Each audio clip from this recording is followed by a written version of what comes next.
Party people of YouTube, how's it going?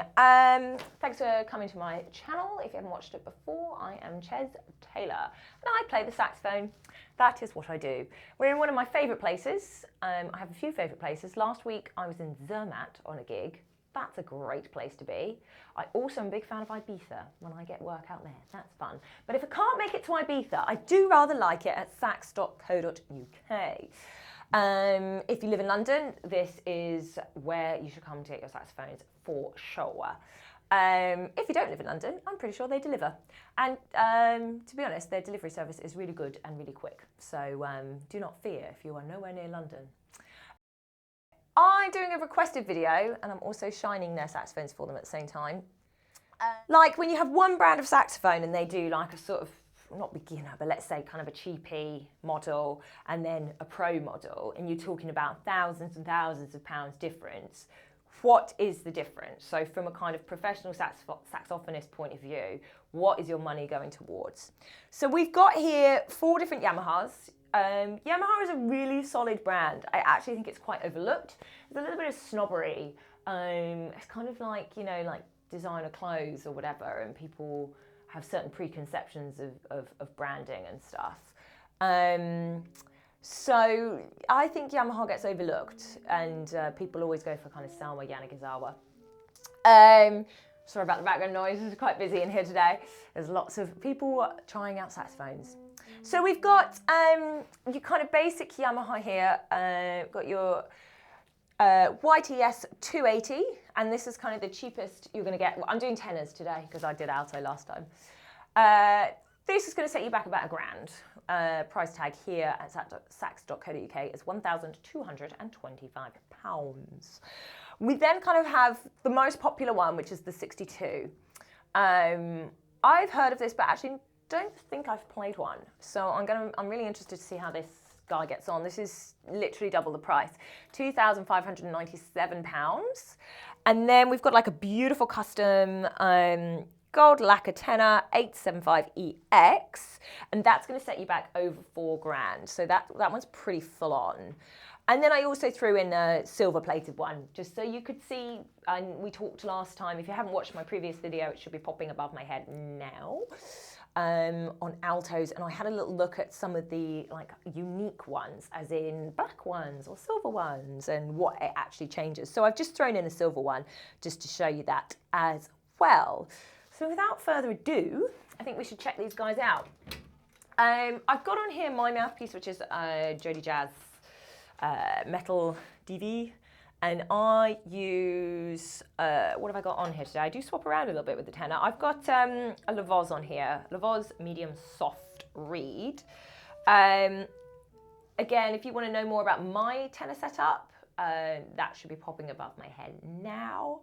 I've also done a review on mouthpieces. I'll put these in the description box as well for you in case you missed the pop-up.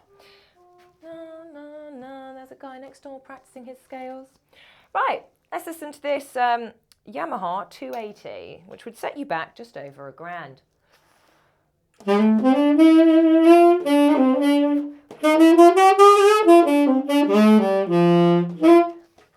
I mean, I quite like it.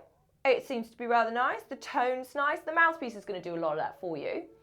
So the question therefore is, okay, well, if the tone's nice, why wouldn't I just go for the cheapy guy? I guess what we're then going to look at, a couple of different things you'd be looking for. Tuning, what's the intonation like, especially in the top register? How easy is it to get like a nice subtone out, especially for tenor sax? This goes across the board to alto, soprano, whatever you play, but I'm doing tenor today. And then also, how easy are those top tones to get out, your kind of altissimos, and are they strong and pure, or are they a bit weak and feeble? So let's first of all have a little look at the tuning. A tuner here. I'm using the Clear Tune app, which again I'll put a link to, but you know, any decent tuner app would be fine. So let's see if we're vaguely in tune in the first place. Okay, we're quite flat anyway. Let's try and get this guy on a bit more.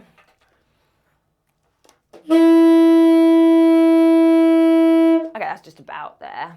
we're a little bit flat still, but if I keep that in mind. So if I go out to the top, let's say a C sharp, something that's quite difficult and volatile. Okay, so not only is it, you can hear how thin that is. It's a thin tone and really quite flat. And flat is not ideal at the top register as well. If it's sharp, then you can manipulate it by putting a few fingers down in this hand. I talk about this quite a lot in various transcriptions and stuff, trying to keep top notes in tune. There's often an alternative fingering you can use. So that's not ideal. Let's have a look at the top tones in general. So your kind of altissimo notes. If we go up to like a top E. Okay, well, it's quite easy to get out. That I use the front E there. If you're a palm key user, here's the palm key. It's a little bit flatter for you as well, which is quite nice. Let's try an altissimo. I'm going to go in with an A and see if I can get this guy out. Okay, so it does come out, but I'm a little bit scared of it. Like I'm ready for it to split at any moment. Same with the sort of D. These are the two easier ones that I've gone in for.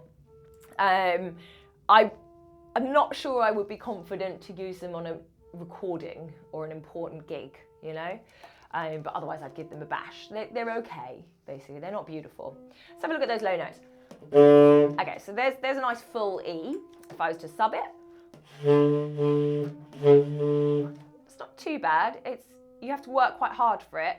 If you're not sure what subtone is, check out my video again, popping above my head now, on subtone and how you create that nice fluffy sound. If I show you the difference between the two. Full sound, subtone. It's got a sort of fluffiness to it. Let's see what the lowest ones are like. Okay, so it's really tough to get a low C out. I've got to work really, really hard to get that out with subtone, which, you know, technically I should be able to do. But if you can get a saxophone that's going to make life easier for you, then surely you'd go with that. So let's see what the next guy up is. This, I know, is a really popular horn. So, oh God, I've put it on so far. Let's see what another £1,000 odd buys you, in my opinion. Obviously, it's just my opinion. If you have opinions on these saxophones, that's what the comments box is for. Get stuck in, even if you think I'm completely wrong. I love that. I love it when we get a good debate going on Chez Taylor saxophone. Okay, so £2.5 grand. What do you get for £2.5 grand then? Okay, you get a lot more volume. I'm not putting any more effort into that, and it's beasting it out. So if you're a big band player, if you do any sax and DJ stuff and you need punch, rather than if you just kind of whatever playing quartets or solo stuff or jazz, you might want something beefy like this that seems to pump out a lot more volume.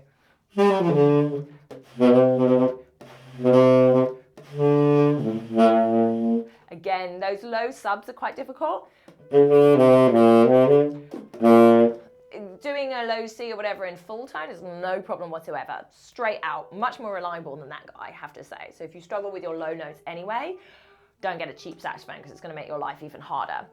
This one's still difficult for altissimos though.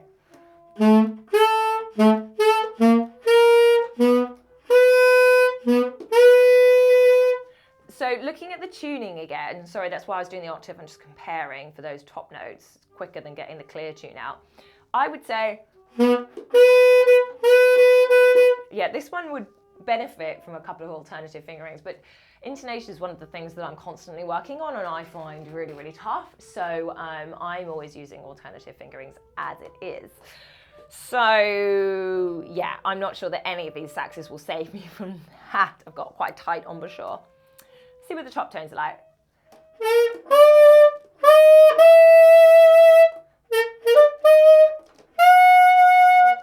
Oh, very easy.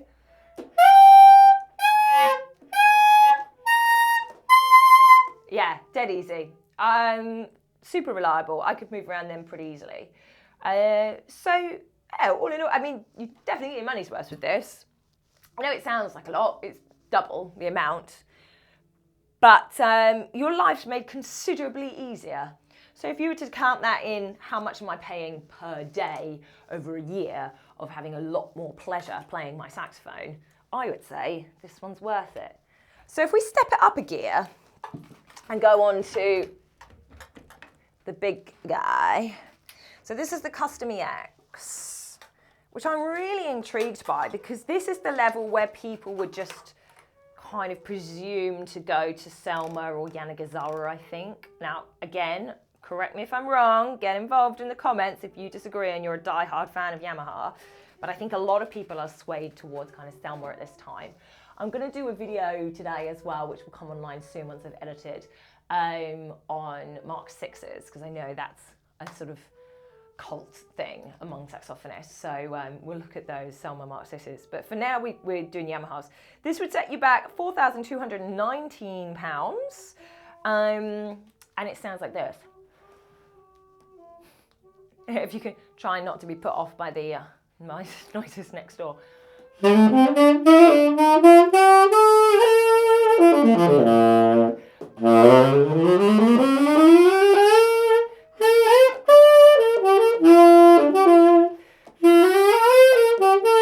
mean, you can tell I'm having a lovely time. It is really effortless. I think the main thing, so first of all, tone. I think even on my little lapel microphone, which is all that you're getting in this like absolutely dry room, you'll hopefully be able to hear the tone, but more than anything, you can hear my enjoyment. What I'm experiencing, which you can't hear, is the action as well. I can move around a lot quicker on this. It's the spring back just feels really comfortable. It feels very natural to me.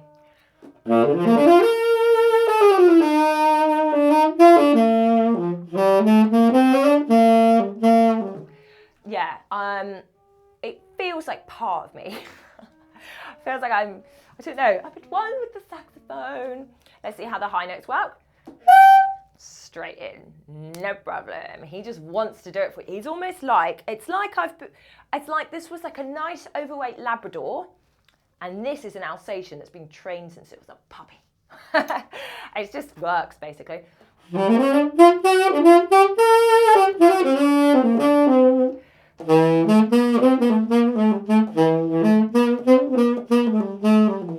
Yeah.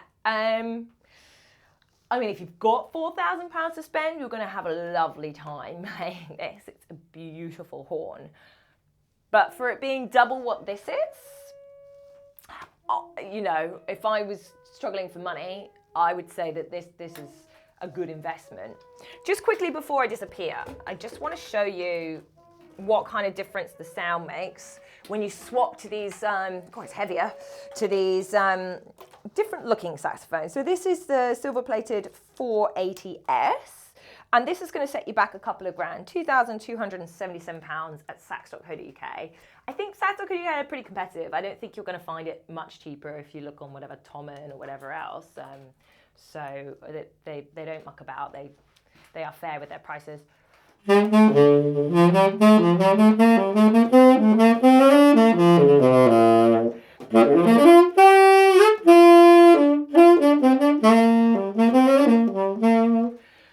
Yeah, I mean, it's just brighter, really, which is what I expected to happen.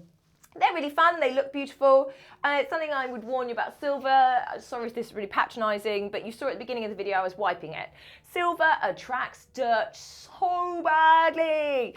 So you are going to be constantly cleaning him, cleaning all the fingerprints off. It tarnishes because dust starts sticking to it. I think you'd need this serviced. I mean, technically you're supposed to have your sax serviced once a year. That's a kind of do as I say, not as I do. Pretty sure my alto is rotting away at this stage, having not been touched for at least a couple of years. So yeah, you're supposed to get them taken apart, put back together. This, because of the tarnish, I think you may even need it more often than that. So I would warn you that if you're in love with the sound of a silver sax, and they are great, especially again if you want some volume, just be aware of the kind of conditions that come with that. So just to finish up, I'll just let you hear a bit more. What was I playing before? Moondance? I'll let you hear a bit more Moondance so you can get a little bit more of an idea of this guy.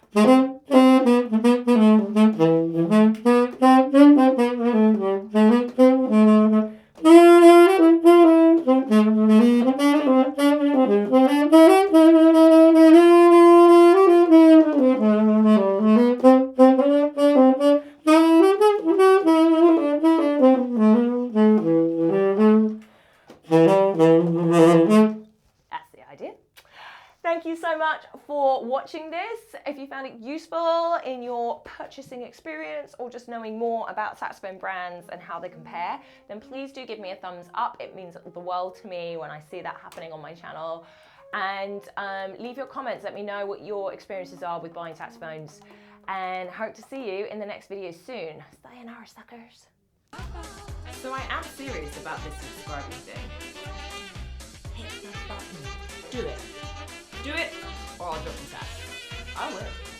I'll do it.